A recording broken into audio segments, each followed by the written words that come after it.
Good afternoon, everybody, and thank you so much for joining us. This is Samantha Russell with 20 over 10 speaking. We're just going to wait a couple more minutes for people who are still signing on. And today we're going to be talking all about blogging, using the 20 over 10 platform to blog, different settings that you can set up, best practices. So we'll be spending about 30 minutes together. We just want to make sure as we're going through and getting everything set up that everyone can see our screen and isn't having any issues as we go into full screen mode here. So if you wouldn't mind in the chat box, maybe just let us know where you're dialing in from today and if you can see our screen okay and hear me all right. And then we can go ahead and get started once we get some feedback.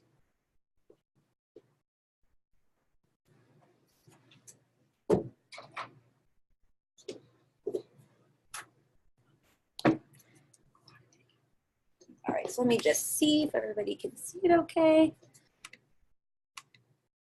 All right, great. Thank you, Steve, for letting us know that you can see it all right.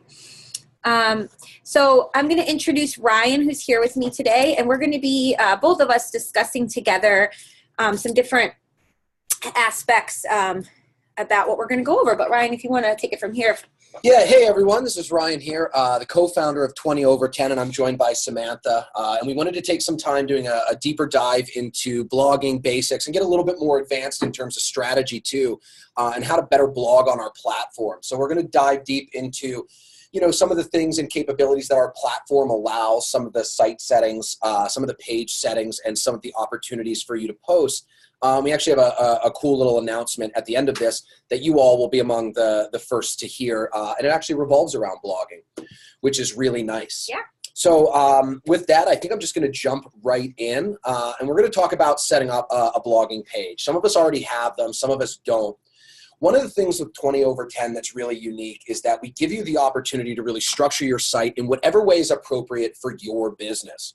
Now, when we think about blog pages, I think for a lot of us, we think just about traditional insights. I want to share some thought leadership pieces out to the world.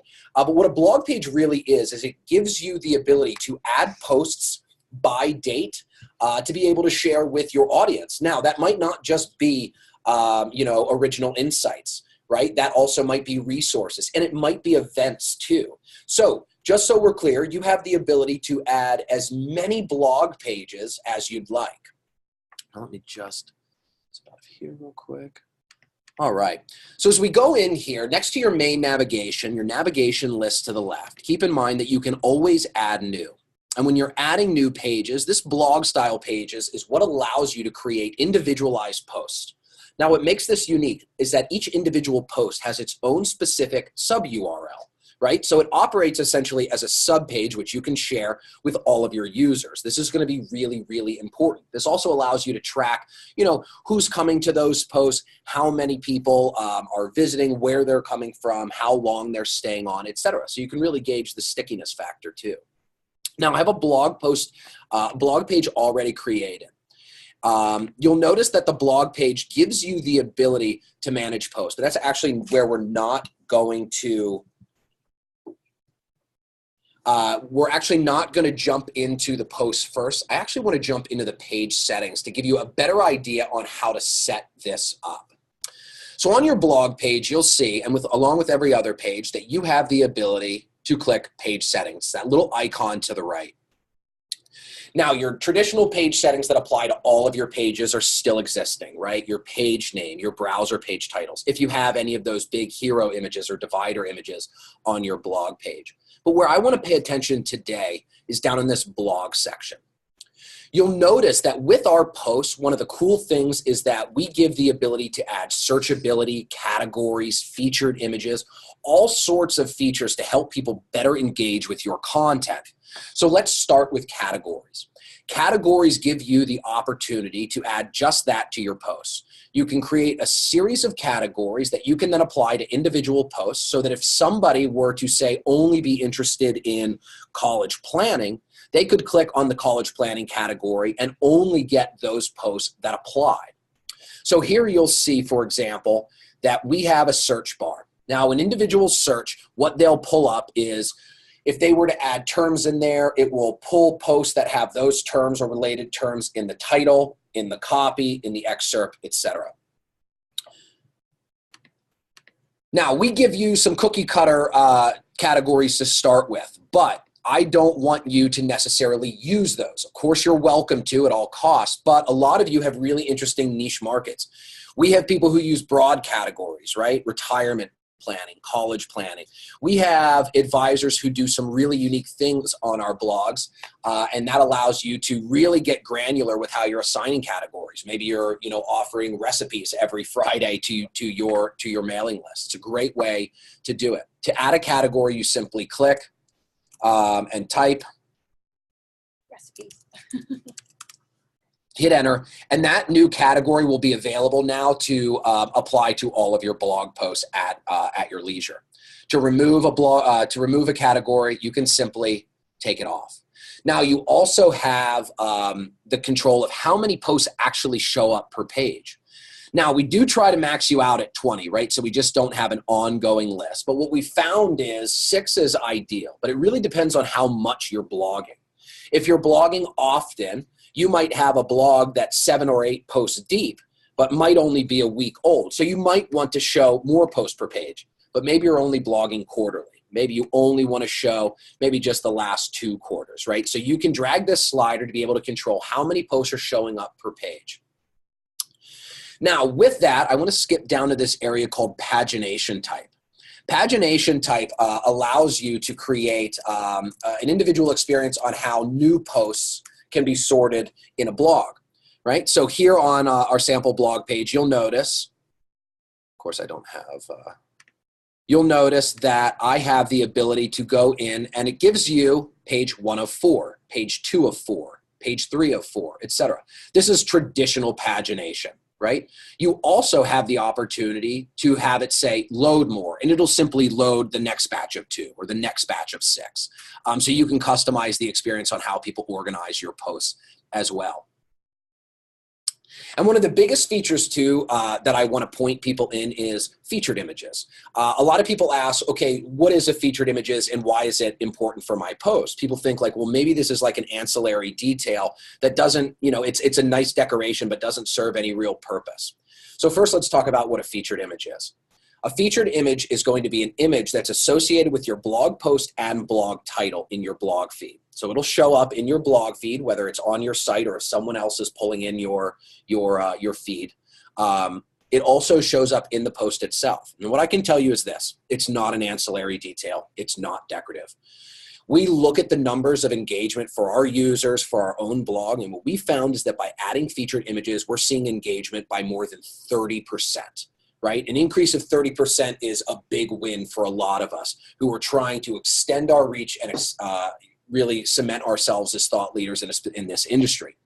So we want that engagement. And we always say picture's worth 1,000 words. This is a great way to draw people in. Now we have blog posts and resources where you can source all sorts of free images depending on what you are, and I can certainly share those with you as well. Now, one of the other details that you have is that you have the ability to order your posts by date. Now, traditionally blogs, traditional blogs where they are in the original insights would be organized in descending order. But events, for example, would actually be in ascending order. So it depends on most recent to sort of farthest away. Right? So how you order them by date is going to be completely determined by you. So it'll depend on what sort of blog page you have. And then, of course, if you want to make things searchable on your blog, you want to make sure that you add this display search field. This is a great idea if you want people to really engage, especially if you're someone who's actively blogging, you have a lot of great original content, and you have a lot of content to use. You're going to want to make sure this is in here because people will stick around. They will play. If you read an article, it piques their interest, they're going to want to see more. And finally, what you'll see is each of our posts you have the ability to share on Facebook, Twitter, LinkedIn, and Google+. That gives the reader the ability to very easily share across their own social media channels if they find it really valuable, which in a lot of cases it's going to be. Now, if you want to turn that ability off, and we do have some broker dealers that dictate that that's not allowed, all you have to do is toggle these to off. But if you say, hey, Everybody has a Google Plus account, but nobody actually uses it. You can turn that off individually too and only sort of allow Facebook, Twitter, LinkedIn. Either way, one thing that we do not allow on our platform, and this is a big push from compliance to be clear, is that we do not allow commenting on our blogs.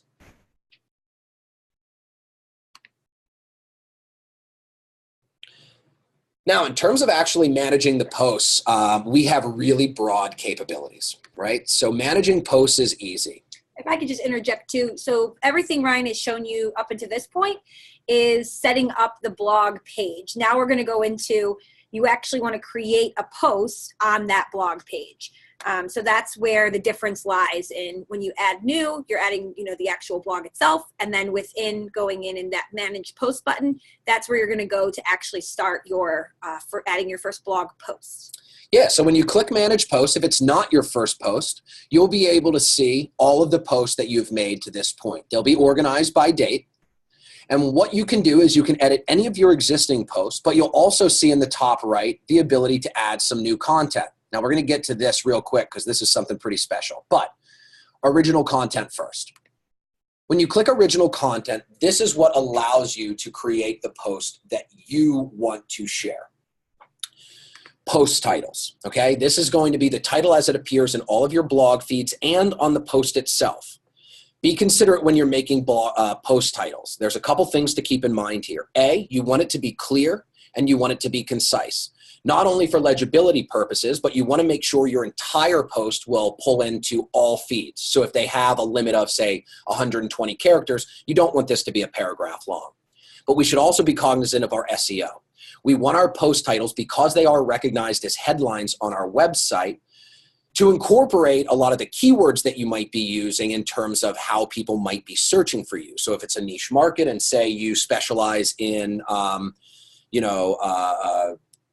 teachers, you might want to make sure that you're littering your post titles with relevant keywords.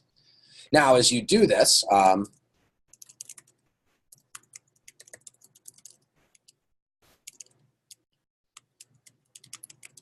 right, you'll see that your post title actually creates a post URL slug. Now, that will be the subpage, okay, of your blog post. So here it will be your domain, abcfinancial.com / and then whatever this post URL slug is. Now, you can post date things or predate things. This publish date will always be set on the day that you access the blog, but just keep in mind that if it's for an event, say, you can make that date, say, a future date, January 9th, right? If you're writing about maybe an event that you're promoting. Now, you have the opportunity to create original content or link out to external URLs.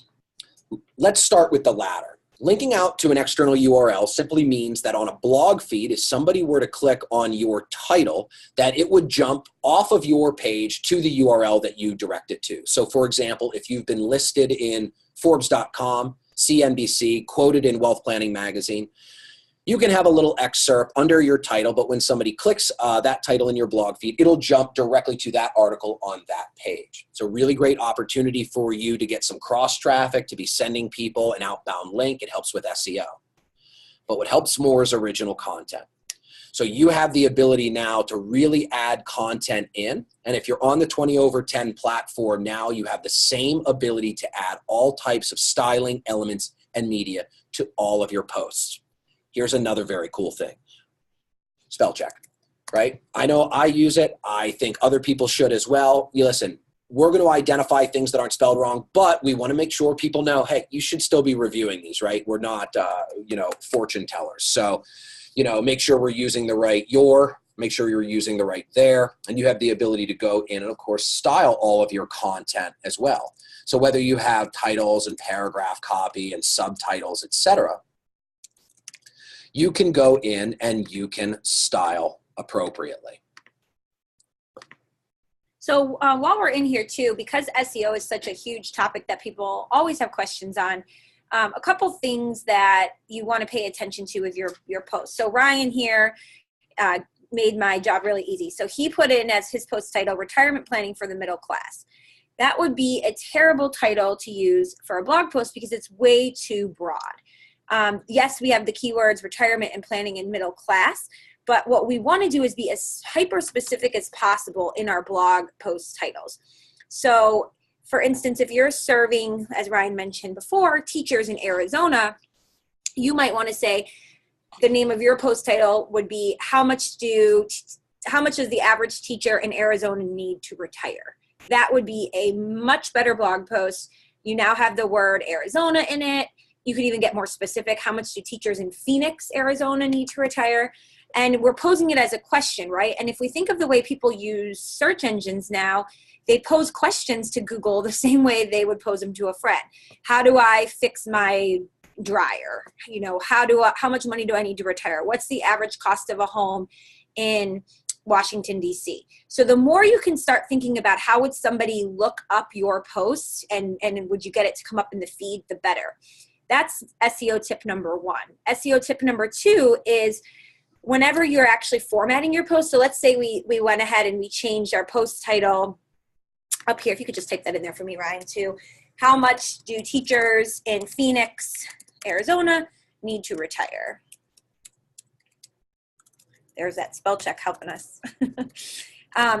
When we go down and we're actually writing the body copy now, we're going to have some different opportunities to also make sure that the SEO is going to give us, the most juice. So you'll see here in the formatting that you have different heading titles. Any keywords that are, again, going to be ones you want to rank for, you want to make sure are listed as a heading as well as in the paragraph copy. So if we're right here, we might have something like the average income of a teacher retiring in 2017 in Arizona. And then we have our paragraph that we talk about that data. And then we come in here and then we say, average retirement living costs in Arizona in the last decade. So all we're doing is thinking about, again, what are those keywords or phrases that people might be using? And then we're going to use them to break up the body copy and make those, thank you, spell check, make these our different headers. So now we can come in here and make all of these H3 tags. And what this does is Google and the other search engines, when they're ranking your content, what they're looking for are what are the words or phrases that are bolded on your website or your blog post. And what they assume is, oh, if those words or phrases are bigger and bolder, they are much more likely to be the main points that the page is about.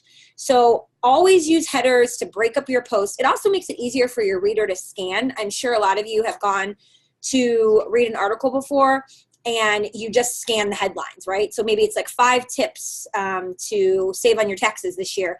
You don't read the intro copy. You're just going through and scanning those headers. You want to do that exact same approach within your own blog post.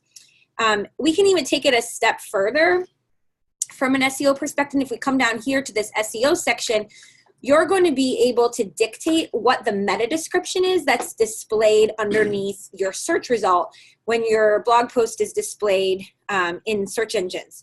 So if you think of, again, if we go back and somebody were to type in how much do teachers in Phoenix, Arizona need to retire, and you're thinking of a Google sheet with all of the answers that Google has come up with as in the search results page, you have the ability to list out here in this SEO description what that summary is underneath. So you really want to make sure that you're being, descriptive, you're continuing to include keywords, but that you're also thinking about what's going to make someone want to click on it, right? So instead of just rehashing the same post, you might say, learn exactly the numbers you need to make your retirement happen in 2018 in Phoenix, Arizona. That's going to make somebody want to click on that link much more than if you say, in today's blog post, I'm discussing, the average income and, going into that. So you want to make it almost like advertising copy, something that someone's going to click on. And again, you have the full ability to do this for every single blog post. Yeah, it's great details. Now you know why I'm not in charge of writing our blog, and that's why Samantha's here. Another thing that I wanted to point out with this too is with this link external URL is this is a really great opportunity for you to link files too. So several of us have asked, well, if I want to click on my title and launch, say, a PDF, maybe it's a quarterly report, can I do that within your system? And the answer is absolutely. In order to do that, I'm going to cancel out of this. We first have to upload that file to our uploads library. Here, what you can do is you have the ability to upload any file. So anything that's already been uploaded, of course, will be in here. And we can upload a file directly. So I will just go in here and I will just add in a PDF. Now let's pretend that this is a market report. I can go in, click copy link, and add a post.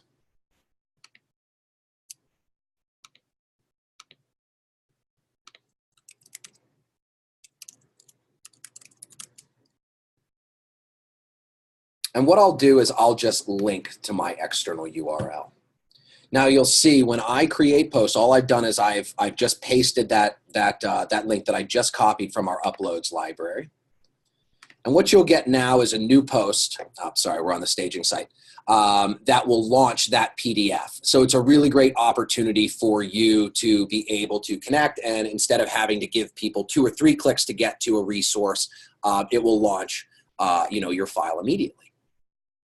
So Ryan just mentioned we're on the staging site, and I think that that's a good segue sort of into the reason we're on it, which is that we have a new product that's launching, or that has launched today, that we can show you all that will actually make blogging, for a lot of you who maybe have a hard time finding time to blog, or you're only doing it once a quarter, this will make your lives a lot easier. So we're super excited about it. I'll let you introduce it, Ryan. Yeah, so this is going to be very informal because we're doing our formal introduction tomorrow. We have a few webinars and demos in place that we hope that you'll join, but this group, well, you get the initial run through, but this is pretty incredible. So what we're actually doing now is we're giving our advisors the opportunity to add custom tailored ghost written content to their blogs. It's content that you own, that you can use in whatever capacity you want. In doing so, we're calling this Content Assist because that's what this truly is. It's an assist to help you write blogs more efficiently and pack a much bigger punch. Now, on all of our blog pages, you'll see that you can still manage posts. And when you click Add New, you have the ability to add Content Assist. Now, Content Assist is a library of content that you can add, but more importantly, you can edit, okay? This is going to be huge because we don't want to just give you prefabbed content. We want to give you content that you can litter with your own keywords, your own geographic location, make it uniquely your own and your own voice, but you're not required to do all of that from scratch. If you click on Content Assist and click Unlock Content, we even have a little coupon for everybody today. It's YAY CA. And click confirm. That'll give you $100 off. And of course, the coupon that I just created isn't valid. It will be valid for you, I promise. I think you have to do it in all caps. I think it is too. It'll be YAY CA. There we go. And it's still invalid. That'll give you $100 off. So it brings the cost down to $3.99. When we unlock content and when we click confirm, you'll see that you have access to a library of various categories and posts. We're going to be adding to this. It's going to be heavily curated. Our ghostwriters write everything for you that you can preview, and you can check out some of these posts. But again, more importantly, you can actually edit. You can add the post, and you have the ability now to go in and add your media, add your keywords, separate, you name it. It's completely yours, so you can share across all of your social media, all of your email list, and even if you leave 20 over 10, heck, take it with you, okay?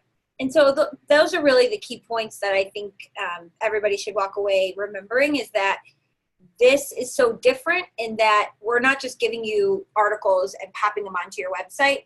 we are giving you the ability, yes, you can use this content as is, but more importantly, you can come in here and add those keywords for SEO like I just showed you. So, you know, if you're pulling one of our articles about housing, you can go in and add your geographic locations. If you're pulling one of our articles about college funding, you can, again, add geographic locations, or maybe you specialize in working with families that are small business owners. You can add specifics about how they would go about college planning. So this content is there for you to use and really customize to your own particular audience. You can add as many posts per week as you like. You can, really tailor them, use just pieces of it. It's really customizable and highly specific, and you can make it as tailored to your own audience as possible. That's really where you're going to get the biggest bang for your buck.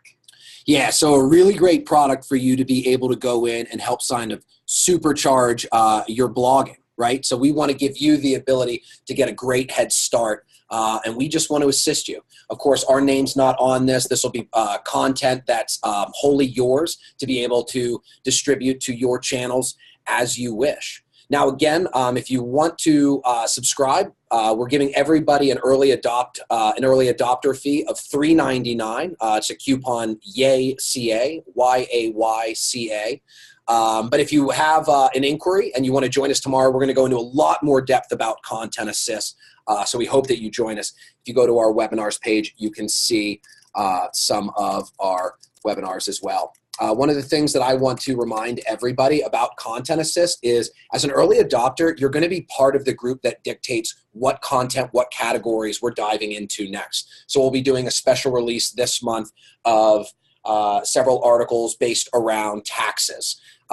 In March, we'll be, doing, more with, Somebody mentioned like high net worth, but not rich yet, the Henry, sorry. So different groups, different specific target audiences that you'd like to see articles on. And we should say too, every month there'll be a couple articles that are very current events focused, and then there will be the rest will be evergreen content. So, a much more common topic, like talking to your kids about money or budgeting for healthcare costs in retirement. Those are more evergreen articles than something like what you need to know about the new tax plan. We do have a couple questions, I believe. We are, happy to answer any questions you have. You can put them in the chat box, or you can put them in the Q&A section. I know we're coming up on the top of, coming up in the half hour here. So let's just see. Yeah, so there's a question that came in for new attendees. Can you please provide a quick overview of our overall service offerings, pricing, and how we're different from competitors? That's actually a great question. There's actually a demo going on tomorrow from 1 to 2 that will dive in detail with that. If you check out our page, 20over10.com, you can get into pricing. We are very hyper-tailored to the financial industry, right? So we deal with compliance. We do all of your archiving, SSL certificates, hosting, unlimited landing pages. And again, if you leverage something like Content Assist or some of our copywriting services, we work specifically in this industry. So we're hyper-tailored to be able to service those advisors. But again, the demo can do a much deeper dive tomorrow at 1 o'clock. Now, when searching on the blog page, is there a way to have relevant or close searches come up? For example, if someone were to type invest into the search bar and only have the category investment, it will say no post match your shirt. Following on that, is there a way to hide categories? It seems to be cluttered if you have more than 5 or 6. That's a great question. So Trevor, basically what it's going to pull is the word invest, right? So like it won't just, when you search, it's not just going to revolve around categories. So that search bar will actually pull up posts too. So if you have the word invest in a post, it will pull in as part of that search result. Now, in terms of hiding categories, we don't have an easy way now, but depending on your specific needs, we can really, we can figure something out. So I'd be curious to take a look at your site in a little bit more detail, maybe if you can write us in support. And figure out if maybe there was a way that we could just maybe create like a little accordion where it expands or view more or something. But this is one of the cool things about 20 over 10. It's your feedback that help us really kind of dictate new features. Usually if somebody is requesting it, other people will be interested. So we're always interested in getting your feedback and potentially could turn it into a future product update as well. Absolutely. More questions about blogging, specifically, how to add posts, how to edit posts, how to format the page and make it look stylish, anything like that, certainly can be submitted here. We'll stay on for a couple extra minutes.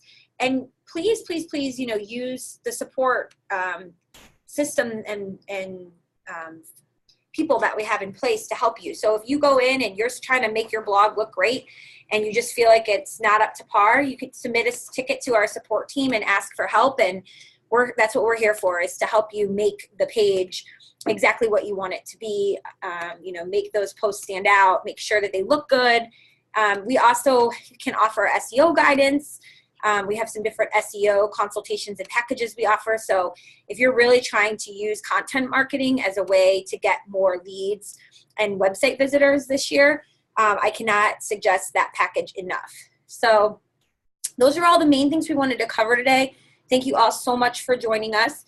Again, we will sit on and take any more questions, but I do know some people have to get off. Oh, one more question came in. Yeah, so are the photos free? Yeah, photos are yours.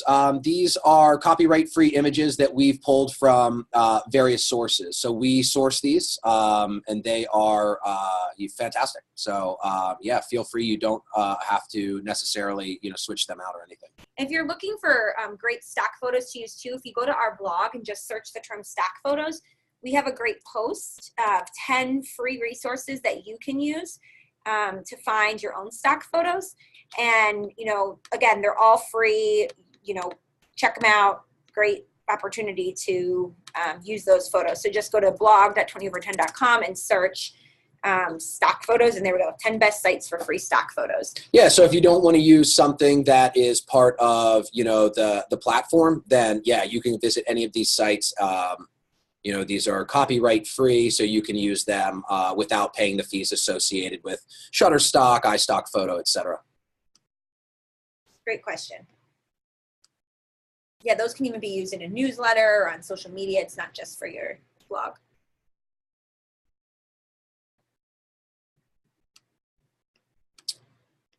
All right. Well, I want to thank everybody for taking time out of their Wednesday afternoon to chat with us about blogging. And we hope that we'll see you tomorrow when we talk a little bit more about CA, and you join us for future workshops where we'll be going over landing pages and other features throughout the site.